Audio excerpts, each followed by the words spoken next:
Well, good afternoon, everyone. Welcome to the Career Week. We're really excited that you're able to join us. My name is Yihao, and I'm joined by my colleagues, Dr. Blessing Inekwe and Dr. Anne Charlotte Mecklenburg. We all work in the graduate school at the University of Maryland. And then today we're going to be talking a little bit about bridging generations at work, strategies for success in a multi-generational team. We're very excited for you to join us. For those of you who are looking at the program throughout this week, we have exciting virtual and in-person programs, over 25 of them, throughout the country. So feel free to join us and join other sessions as well. As some of you already noticed, this webinar will be recorded, and by participating, you acknowledge and consent to your image and comments or voice if you were to speak up being recorded. For those of you who plan to use closed captioning, please click on the CC button on the bottom of your Zoom panel, and we'll take questions as we can during the presentation. But if you have more of a lengthy question, please save them towards the end. And also feel free to submit the questions through the chat box located at the bottom of the Zoom. With that, I'm gonna turn it over to my colleague Blessing for her to ask a little bit about what brings you all here. Hello, all. You are in luck. This is an interactive session. So we're going to start off with a question. What brought you to this session? Feel free to add your responses to the chat, or you can unmute if you'd like. We just wanted to get a sense of why were you interested in bridging generations at work?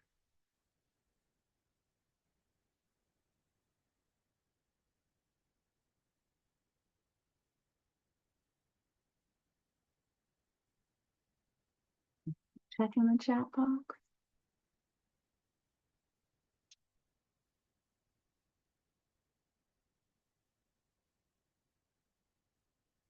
I work virtually with people from many generations, I'm sure.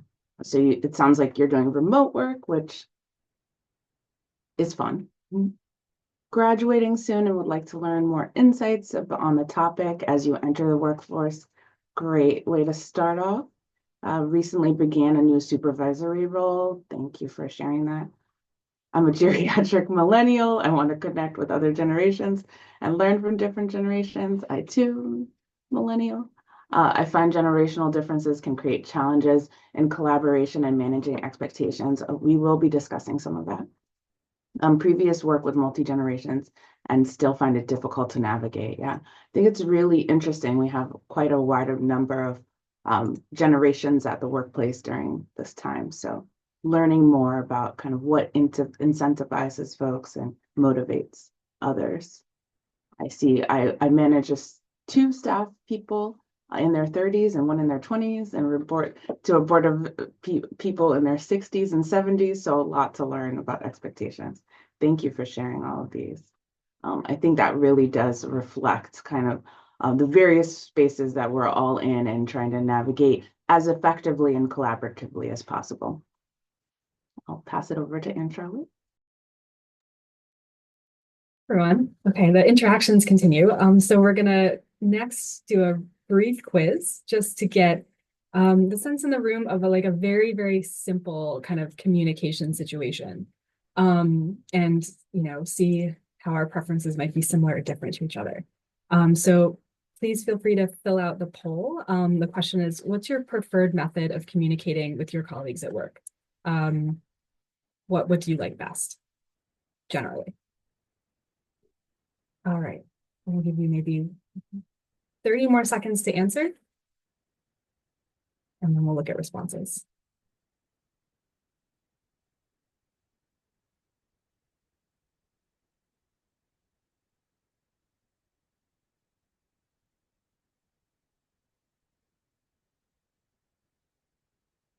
Okay. So I'm going to end our poll. Hopefully you can see the results. Great. So yeah, so it looks like there's some general agreement in, as Blessing says in the chat, really no one likes to call each other on the phone? Wild. Yeah, we see about half of people prefer in person, half of people prefer to email. some people like Zoom and Slack. So some kind of up to the minute, but maybe virtual options. So that's really interesting. So even just among two options, we already have a kind of a slight variety in what our preferences are. So I'm going to stop sharing. And we can also see, so based on research on sort of cross-generational sample, we can see in general like what people in general prefer. And it's kind of similar to our little sample here, about half in person. There's a little bit more preference for the phone than we have, but about a quarter of people in the sample also prefer email. So again, there's not so many options, but there's already a kind of diversity of preferences. So our next question is a little bit different. So instead of thinking about your preferences and what you generally like, think about if you're trying to communicate to somebody else that a task is important or urgent. You really want them to like pay attention and do something. What would you do? Would you try to set up an in-person meeting? Would you email, call, try to set up a Zoom, or send them a Slack message or a direct message of some kind? And do we have a poll for this, or should people just put in the chat? Okay, so yeah, if you can put your answer in the chat. How would you try to communicate to somebody that something's important or you really need them to do it right now? Okay, so yeah, we have a vote for calling them, a vote for texting them. Oh, that's a good one. I didn't put text in the options. Zoom or Teams, email, Slack, or Teams chat. So yeah, direct messaging. Any other votes? Email or call? Text, GChat. Yeah, in person or Zoom. So in general, trying to kind of talk to them face to face.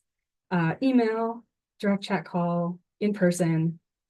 So yeah, so this is super interesting. So even though we all have our preferences of what we like, we all have a different sense, actually. We're getting like a lot of different answers when it comes to what we are kind of trying to implicitly convey to another person. So we might have like different assumptions about what email means or what calling means. So one of us might think like, oh, I got an email. This means I can get back to it in 48 hours. Whereas another person might think like, oh, I emailed you. Like, why aren't you responding right away? Similarly, someone might have a kind of sense of like, oh, they Slacked me. Like, I'll get to it when I get to it.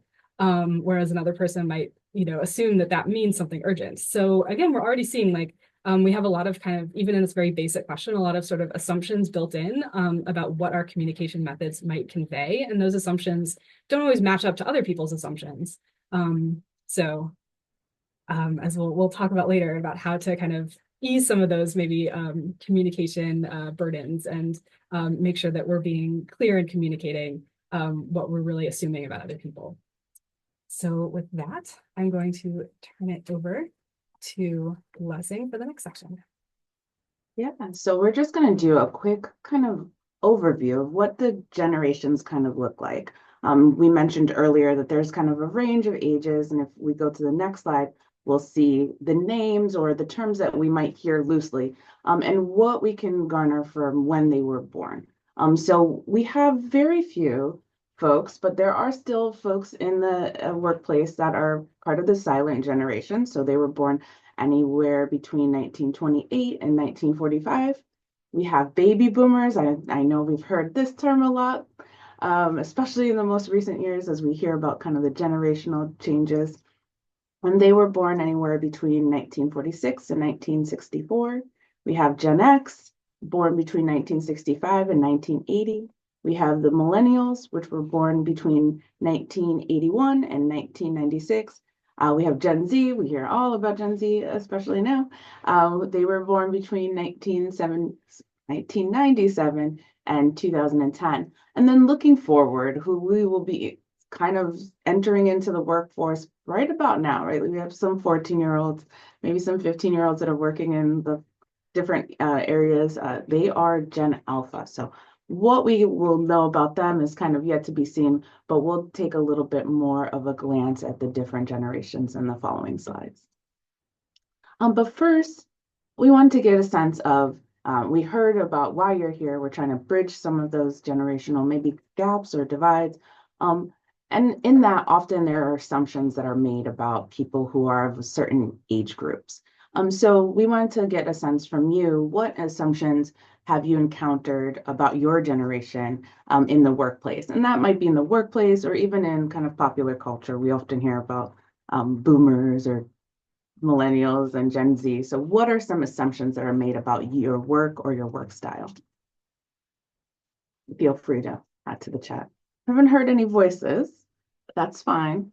But if you do want to unmute, we're happy to hear those too. Millennials love avocado toast, which is why they cannot afford homes. Yes.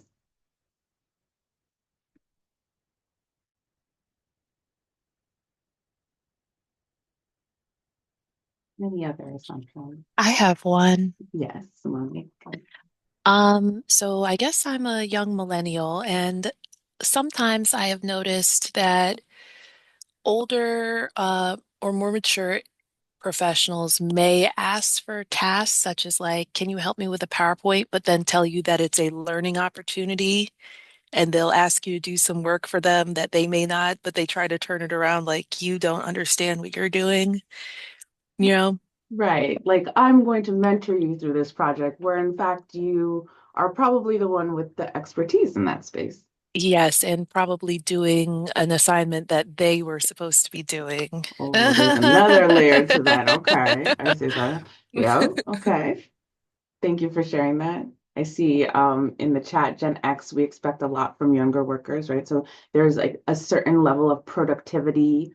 Um, Gen X is too rigid. That's what I'm hearing. Gen X is, oh, there's a lot of Gen Xers are unfriendly, too direct, and or too aloof, jaded. Okay. So there are kind of a number of different assumptions that are made. Particularly about Gen Xers. We do have the millennial take. Are there any Gen Z in the audience? No boomers? Okay. Yeah, so as this is a really great infographic that kind of reflects some of the ideas, assumptions, and even motivations that have been researched by various professionals about these different generations. So if you note at the top, we have traditionalists. That's also what I had claimed as the silent generation. They were seen as more loyal, more straightforward, tactful, dependable to a certain extent. They were shaped by the Great Depression. So as you know, they were born in 1920s through 1940s, and that was the time where we had a lot of economic unrest, the Depression, and then you see the rise of World War II. And the kind of technology that they were engaging with, or the radio, and maybe going to the movies. They are said to be motivated by respect and recognition and providing that kind of long-term value to the company. So again, getting back to that loyalty. Their communication style might be a little bit more in-person, more engaging, handwritten notes instead of emails, and really looking at what would be called obedience. So like being a traditionalist, go adhering to the structures that are already created, and really looking at seniority as the main emphasis. Whereas boomers were shaped by, again, war, unfortunately, but the Vietnam War. That was a time where the draft was mandatory. So people were kind of battling with whether they were going to be drafted into war or if their family members were going. That created a lot of unrest and uncertainty, as well as the civil rights movement. And then we also know about Watergate. They also have this loyalty to company, and I think that's something that is often said in kind of popular culture, and also really looking at teamwork and feeling that their space should be like duty and responsibility driven. Their communication style is kind of what we are reflecting in the chat, which is the whatever is most efficient. That might be a phone call, that might be face to face, and their worldview is really looking at getting that achievement through the hard work and perseverance, kind of paying one's dues. And so you can see that there's a little bit of a shift between what we call the silent generation and baby boomers. And now we're getting into Generation X, who were really shaped by the AIDS epidemic and the fall of the Berlin Wall. So again, some really strong issues that were occurring at that time, but as well as the dot-com boom. And I think that that's really important. That's kind of like the age of this kind of newer technology that is no longer new, but at the time, we're working into the internet, right? Using computers in our lives. And they are said to be motivated by diversity, I think coming out of that civil rights era. And looking at work-life balance, probably looking and reflecting at past generations, and maybe they didn't have that work-life balance, but they started to value that. Their communication style is also what's ever efficient. Again, phone calls and face-to-face, probably some email sprinkled in, and really focusing on diversity as part of what should be incentivized in addition to how they can be perceived in the workplace. Now we're rounding out to the millennials. Thank you for that. And they were shaped by Columbine. That was a national tragedy, 9/11, and the internet. So you see again a lot of political challenges, but also the rise in technologies. They are motivated by responsibility and the quality of their manager. And so this is when we really start to see like not just having kind of a top-down manager, but somebody who seems to know what they're doing, the expertise, maybe not shifting responsibilities to the younger generations, as we had heard from one of our members in the audience. And they also value unique work experiences, things that might not be as traditional. Their communication style seems to fall into more the I am and text. So we noted that in the sense of urgency, but also email kind of as a standard. So not seeing that kind of in-person or phone call approach. And their worldview is really looking to seek challenges, really focus on growth and development, fun. So not just work-life balance, but like a good time in that work-life balance. And they are also not what we call loyal, as loyal. So they are ready and willing to leave an organization if there is a better opportunity or they don't like their current situations. And that's a pretty marked shift from the prior generations we just discussed. And last but not least, we have millennials. So they're shaped by everything that kind of came after 9/11. They're not allowed to just go to the airport and walk up to the gate, right?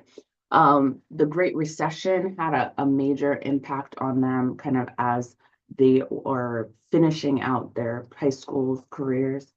They are motivated by diversity, the personalization of things, and we can see that in how we even shop. And really thinking about the individual and then being able to be creative. And that often would be reflected in the workplace as well. Their communication style is texts and IMs, but now we're seeing some social media. And we know TikTok was a major blow to many people and came back. So people are calmer now. And their worldview is really focused on that, the kind of self-identity. Again, looking at that professional development of self, but also how they engage with digital devices. And we've heard a kind of a range of assumptions about that as well. They value independence and individuality and apparently prefer to work with millennial managers and innovative coworkers and new technology. So this is a really kind of broad overview of what we might see in the workplace, and hopefully helps us think really thoughtfully about how we engage with folks, knowing what some of their preferences might be, or being able to ask about certain preferences. So we wanted to share this with you. Next slide. So which of the following is most true for you? We have a poll, so please take a moment.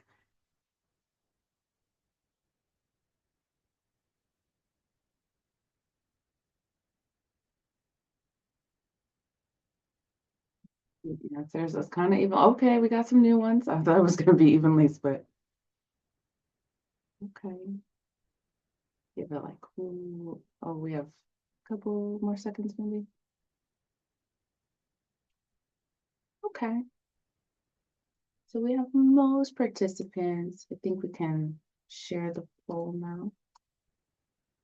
Okay, so we have a kind of split between I prefer to work with people around my age or I prefer to work with people older than me. We have a majority saying that the age of the coworker doesn't matter, which is great to hear. And then it doesn't seem like many people favor working with people younger. So it sounds like at the very least, they would like to work with somebody their age or somebody older, or maybe a mixed team. So the age of the coworker doesn't matter. The research kind of suggests similar patterns. A majority of people like to work with people their own age. This one actually said more people would like to work with people younger. And then there are folks who would prefer to work with those who are older or coworkers' age doesn't matter.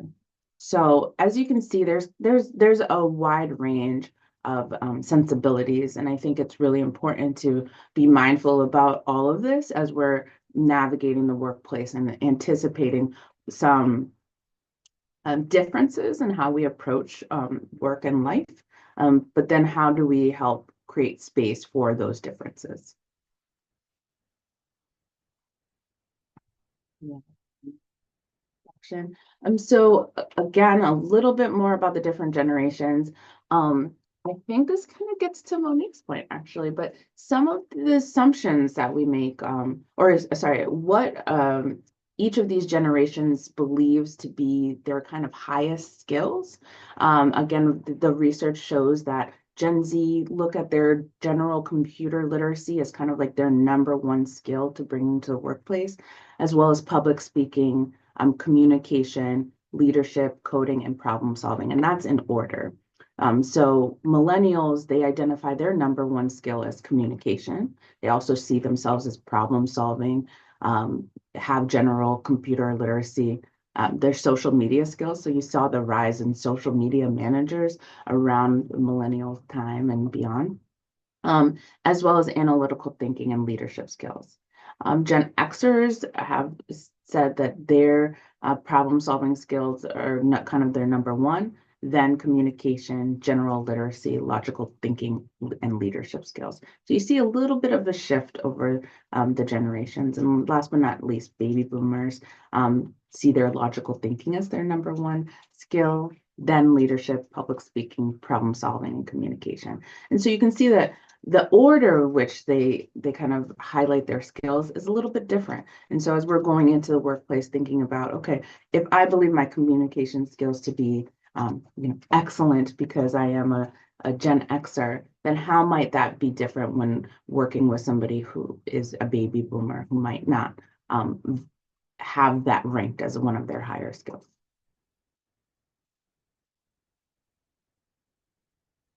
A little bit more information. So some values and expectations of work. And this is a lot of content, but we want you to be kind of mindful of these things as you're engaging across generations. Job and prestige is kind of valued among all respondents. We see that Gen Z, millennials, and Gen Xers and baby boomers really have high values and around the prestige of their job. The second most important aspect of their work is kind of chances for growth. And then, when asked what benefits do you personally consider best, Gen Z said choose like the choice of health insurance, which makes sense because we see the rise in healthcare costs. Millennials, baby boomers, and Gen Xers picked flexible working spaces as the best benefit. And last but not least, some of the work-life dilemmas that all generations share. Doing meaningful work came up as 80% of their desires. And so when we're thinking about what kind of projects, initiatives that you might be working on, making sure that they're meaningful is really across generation. different or exciting tasks. This was 60% of folks said that that was their preference, and kind of versus the more stable employment. Job satisfaction was 86%, and hopefully we all know that that's important. And then family kind of versus career, family took precedence at 78%. And so other things to consider, more than 1 in 3 millennials valued career higher than family, which is a little bit different than I think when you're looking at the all generations. But nearly half of Gen Xers preferred a stable working environment to doing exciting tasks. So again, thinking about what motivates folks as they're entering into a workspace. So we are going to move on to more engaging activities. So yeah, so we've talked a little bit just now in broad strokes about some assumptions that we might make about our own generation, some assumptions that others might make about our generations, as well as some skills that we might feel like our generations kind of uniquely or particularly hold, and some similarities and differences across generations. So now we're going to try to apply some of this information in a more concrete scenario where, instead of thinking of all the great things our generations bring, this is a little bit of a conflict. So how might we kind of deal with this conflict that might arise in the workplace? So I'm going to read one scenario from two perspectives, the manager's perspective and the employee's perspective. I'll give you a chance after the manager's perspective to kind of think for a minute quietly on your own about kind of your thoughts on the scenario. But in general, I'll kind of go through them both, and then we'll talk a little bit either out loud or in the chat about some questions that I have for you. All right. So here's our scenario. So this is the manager. So I'm Vidya, a manager to a relatively new college graduate whose name is Isaac. When Isaac started at my organization, he was highly motivated and detail-oriented. But recently, I've noticed that Isaac has been less responsive to my emails, and he's been making some sloppy mistakes at work. And when I asked him about this, he said he was overwhelmed. But when I first started at our organization, I was actually hired into his position. So I know from personal experience that the workload is manageable because I did it myself. I always tell him that he can ask if he has any questions, he can reach out, but he doesn't do that. So I kind of assume he's fine until I see his work and I notice that he's made these basic errors that I could have quickly corrected if I'd just known that he was having issues. So we have a meeting scheduled to talk about his performance in more detail. What should I do? How should I approach this situation? So like I said, I'll give you like 30 seconds a minute to think a little bit about Vidya's perspective. Think about the scenario from her point of view. What might she be thinking and feeling in this moment? Is this similar to something you might have experienced? And what do you think, how might she kind of start this conversation, or what might be going on with her?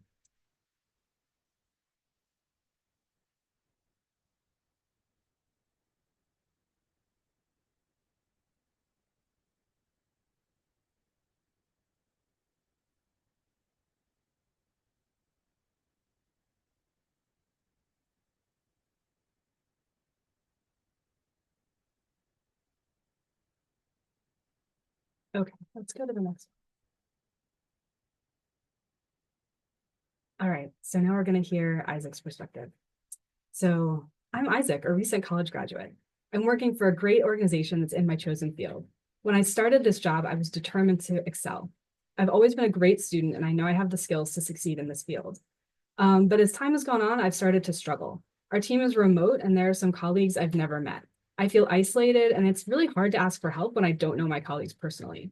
I have trouble getting started with tasks and then staying on task once I've started. And then I panic and overwork to meet my deadlines, which just makes me feel more exhausted and demoralized by the end of the project. Vidya, my manager, put a meeting on my calendar to discuss my performance. I know I'm having problems, but I don't know what to do about it. How should I approach this conversation? So now we'll go to a couple of questions. And yeah, I'm already seeing some great thoughts in the chat. So for Vidya, it seems like she's kind of generalizing her own experiences and her own memories of when she was in the position versus looking at Isaac and what might be going on with him and what he might need. And so, yeah, a great suggestion to maybe consider asking Isaac what would help from Vidya's perspective. So yeah, other thoughts about specifically Vidya's perspective, the manager. How does it seem like she's feeling about this situation? What does it seem like her main concern is? And yeah, what are your kind of thoughts on her? And again, you can put this in the chat or unmute.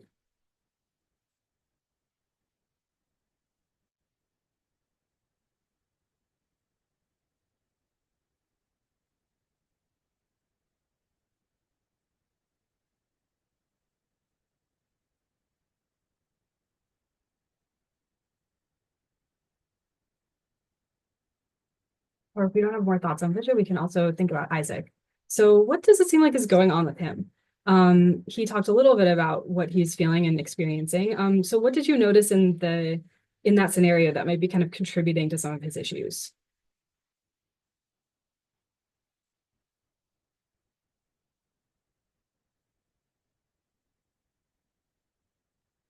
So yeah, great point, Nancy. So it seems like Vidya's basing her her impressions on her memories of the job, which might be actually very different than what it is now. If she used to work in person and now Isaac's remote, that might have a huge impact. Yeah, great point, Lynn. So what might help Isaac feel safe and, express that vulnerability of admitting to your manager that you're struggling? And so, yeah, I mean, that's a great question. I'm curious what people think. Like, what could Vidya do that would help an employee maybe feel comfortable admitting struggles, or how might we approach that situation? Yeah, great point. So think about time management skills and maybe some more training. So maybe Vidya can help with that once she kind of knows that that's part of the issue. Oh yeah, Rochelle, I like this suggestion. Set aside time to work together on an assignment to see some strengths and weaknesses, to see kind of how he approaches the work, and that might give Vidya a better sense of what's going on. Yeah, great point, Lynn. So think about potential neurodiversity. Are there accommodations? Yeah.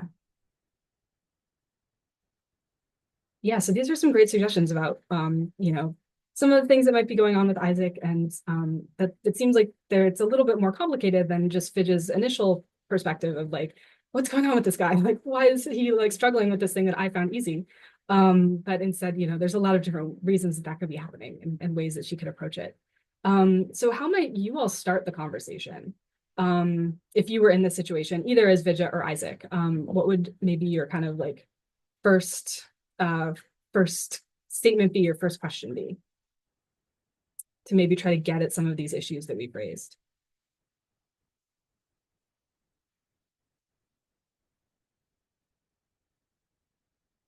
And also to maybe kind of help create that safe space that we talked about.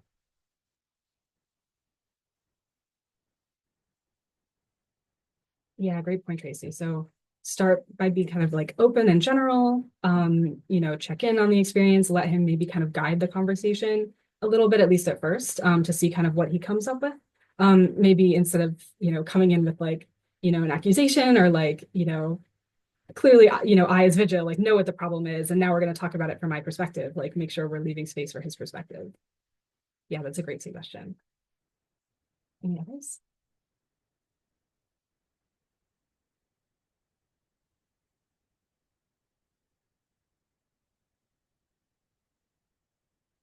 Yeah, great point, Natalie. So yeah, share observations without judgment, give Isaac a chance to respond. So yeah, maybe you know, using kind of like those I statements of like, I notice, come with kind of maybe concrete examples or evidence. And, instead of attributing it to these sort of negative characteristics, like Isaac, it seems like you're really lazy or something like that, that's not going to be very kind of, helpful or open a productive conversation. Yeah, have these sort of non-judgmental evidence-based statements that then Isaac can respond to. Yeah, check in first, make observations in neutral terms. Yes, exactly. Yeah, and maybe mention the impact of those events. So it might be that, Isaac doesn't realize that, he might understand some of the issues, but might not realize some of the others. Or he might not realize, for example, that somebody's like expecting him to reach out to ask questions. And so, yeah, checking in neutrally can kind of help illuminate some of these assumptions that both of them are making. And yeah, ask Isaac for his suggestions. So yeah, you can kind of start to build sort of like mutual problem solving instead of this sort of like, I'm going to tell you what to do. Yeah, great point. So yeah, Vijay should go in with an open mind to try to figure out what's going on. Yeah, these are all awesome suggestions. Okay. So yeah, I mean, and we talked about a lot, and so there's a lot of really great thoughts and suggestions that came out of this conversation. It seemed to me like one of the kind of big themes that I saw across a lot of our responses was this idea of kind of not making assumptions, checking in, being non-judgmental, letting the person that you're maybe in potential conflict with kind of lead the conversation a little bit to try to understand their perspective. And then you can kind of work together to problem solve in a way that makes you both feel like you're kind of going towards a solution together. All right. So we've got one more scenario. Sounds a little different. So this is in a hiring situation. So it's not quite the same kind of one-on-one conflict, but it's another issue where kind of generational assumptions or communication issues might arise a lot in your work experience. So this is about Alex, who's serving on a hiring committee with 4 other colleagues. So Alex is a millennial and their colleagues are mostly Gen Xers. In the first round of interviews, the committee met with 2 candidates. The first candidate has significant experience on their resume, but they didn't really articulate those skills during the interview. It kind of like, maybe it was like a little awkward or the interview didn't really work. The second candidate had less experience on their resume, but they did a great job in the interview. They showcased their skills and they demonstrated a strong potential to learn new things quickly. So Alex disagrees with their colleagues about who they should advance to the final round. So Alex's colleagues say that they sympathize with the more experienced candidate and attributed their poor performance in the interview to maybe nerves about the fact that they hadn't done an interview in a while. But Alex feels like that same grace isn't really being extended to the younger, less experienced candidate who, also maybe had some questions, but did really well in the interview. So that's our scenario. So our questions are, again, kind of thinking about Alex's perspective. What seems like what is going on here? What does it seem like their main concern is? And where might their colleagues kind of be coming from? And again, feel free to put in the chat or unmute.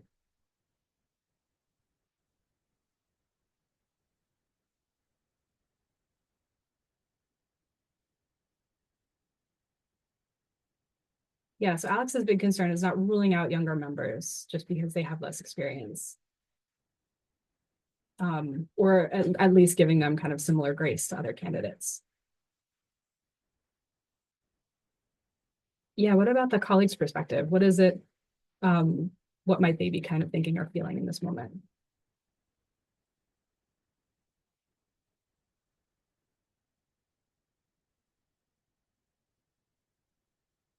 Yeah, good point, Natalie. So we're getting a little maybe age bias in both directions. Both, members of the committee are kind of empathizing with the experiences of candidates who are maybe a little more like them in age. Yeah, so they're identifying with one or the other. But yeah, good point, Lynn. So, ultimately, Alex might be concerned about just guarding in general against biased judgments. Like if we're going to give grace to one, we should give grace to the other. If we're not going to give grace to one, we don't give it to the other. Either way, we should be standard. So what might happen if Alex vocalizes this concern, or how might Alex go about it in a productive way? Or, maybe that's a question. Like, do you think Alex should bring this up, or just kind of like hide?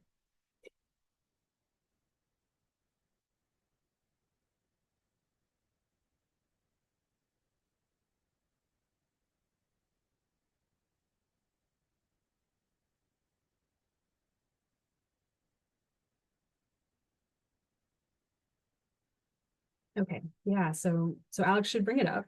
And yeah, that's a great point, especially if the company has a non-discrimination policy. Yeah, good. Yeah, that's a great point as well. So it also depends on the job role. So the fact that one of the candidates did really well in the interview might actually be an important sort of demonstration of skills as well. Just maybe as important as the resume or a significant amount of importance. Oh yeah, that's an interesting point, Lynn. So maybe kind of defer the decision and try to get more information through references.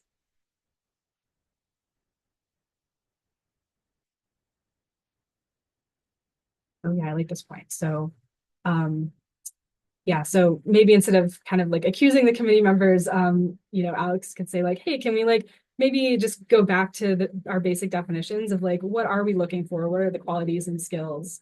And, thinking back to our last scenario, kind of frame it in these sort of non-judgmental, evidence-based terms, to kind of maybe get at what's going on, in a way that feels a little bit, less judgmental.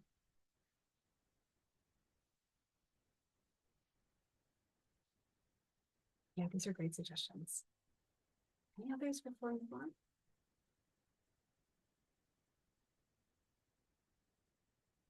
Okay. All right. Thank you all for working so effectively on these scenarios. I think all of our various employees, Vidya, Isaac, and Alex, hopefully will be able to excel at work after your advice. All right, so I'll pass it off to E now for the next section. Thank you. And thanks everyone again for your input and all the suggestions. So we're already seeing a lot of good strategies and best practices coming through the chat through the scenarios. But we also want to kind of wrap up the session before we go to some questions and answers, and then leave you with some tools that you may prompt you to think a little bit more about this topic. So before we do that, we also want to give people a chance to respond to see like if there are things and practices in your current organization or even a personal practice that you've seen or experienced that you have found to be very effective in helping with your understanding or comfort level around working across generations.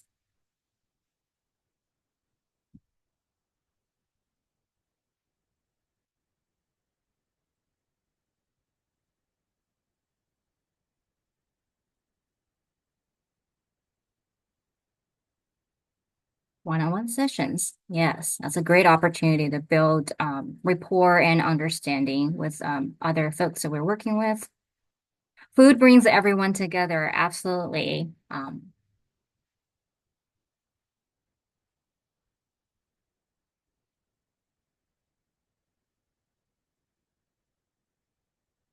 Yes.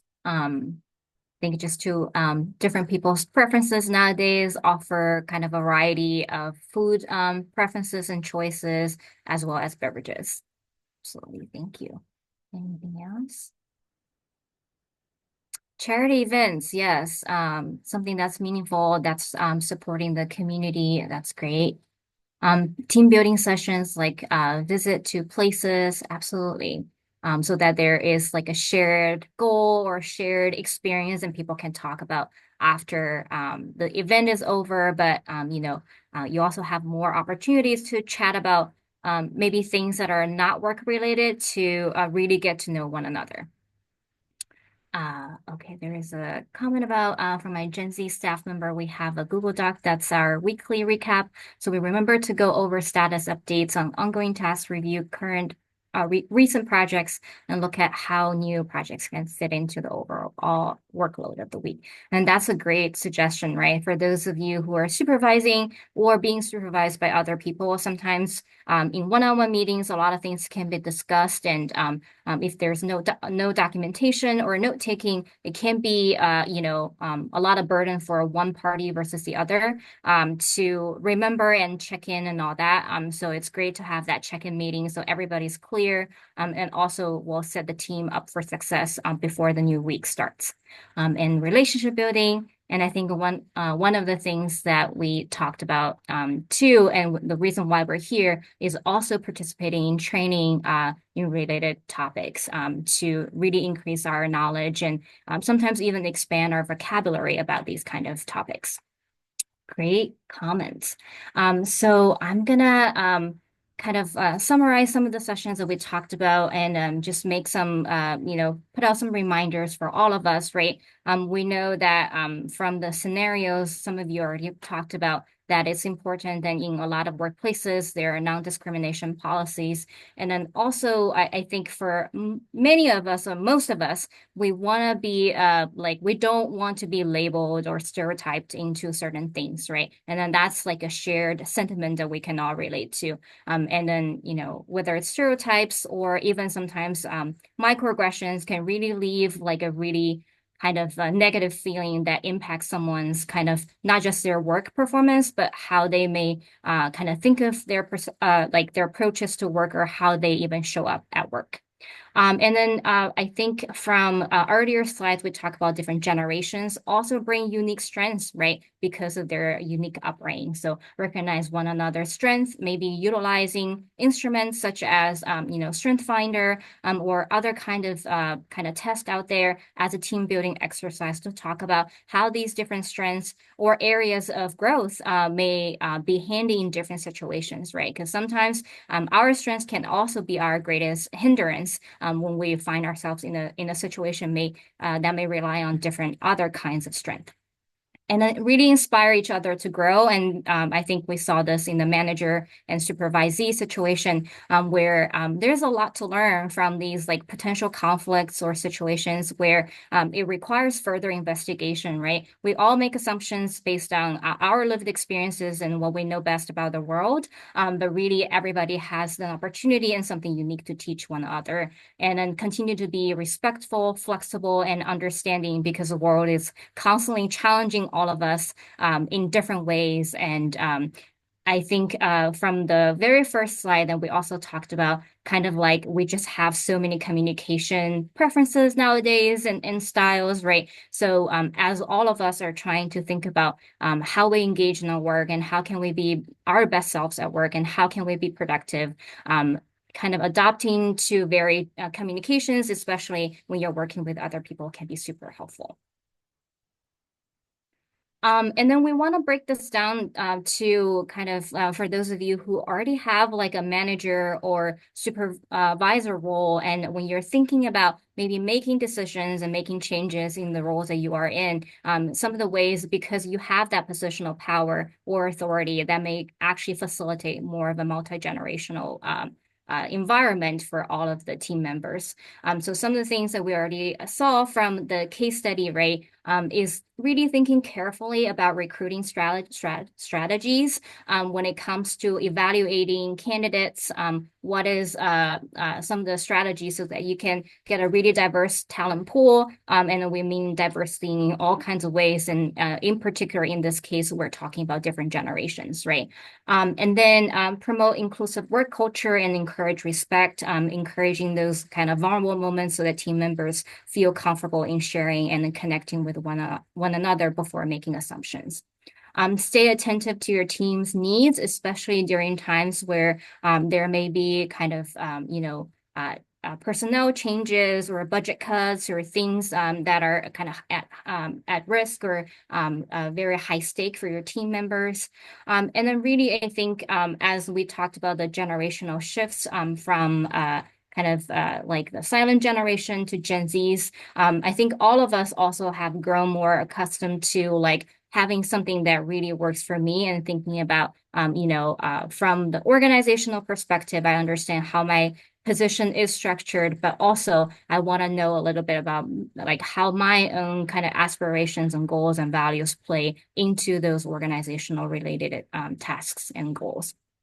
And then conduct training on cross-generational relationships. Sometimes we think about training as something that's kind of like very formal, right? But even maybe having conversations to suggest topics like this and ask people to share best practices can be a great way for all of us to learn about this topic. And enhanced technology. I think this is something that we don't need to belabor because all of us are constantly in a kind of throw of like different notifications and things like that. And then lastly, as some of you have already suggested, organize team building activities and events, really trying to provide venues to allow people to connect to one another and get to know people, because I think oftentimes once we feel like we have established a connection to someone else, we understand a little bit more about why somebody is making a suggestion or why they do the things they do, and we extend kind of greater grace to the things that they do and have greater empathy and compassion for one another. And then if you find yourself in a position, maybe you're just starting out in your career, maybe you're new in the environment, in any case where you feel like you have less social capital, right? We do want to acknowledge that a lot of the power dynamics are very complicated, especially depending, your comfort level with self-advocacy, as well as a lot of the positionalities that you bring into the workplace, right?